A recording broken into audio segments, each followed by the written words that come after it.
Hey, what's up mga kaballers? Maligayang pagbabalik sa aking channel. Halina't pag-usapan natin ang balitang Stephen Curry, number 1 bigla sa NBA. At ang balitang Austin Reeves, ligtas na sa trade ng Lakers. Tara na't pag-usapan natin yan dito sa Basketball Hotshots.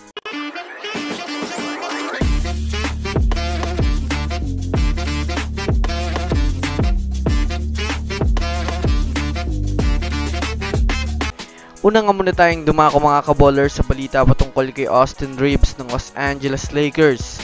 Well, sa kalalabas lang nga po mga kaballers ng pinakabagong balita ngayon, opisyal na nga pong iniligtas ng Lakers si Austin Reeves sa mga trade talks ngayong off-season. Yes mga kaballers, wala nga pong balak i-trade ng Lakers si Austin Reeves kahit man nga po kailangan nilang magsakripisyo ng mahalagang player para makakuha ng bigating manlalaro bago magsimula ang off-season.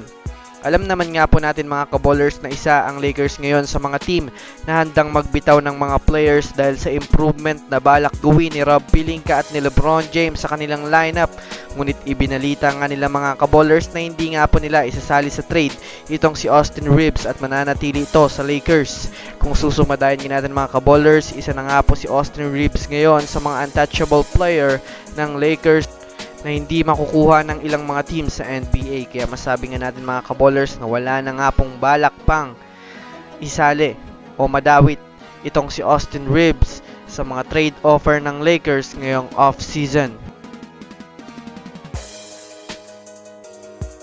Mako naman tayo mga kaballers sa balita patungkol sa kupunan ng Golden State Warriors. Alam naman nga po natin mga kaballers na marami ang kinabahan sa naging pahayag ni Stephen Curry na maaari nga daw siyang umalis pa sa Warriors sa mga darating pang mga taon.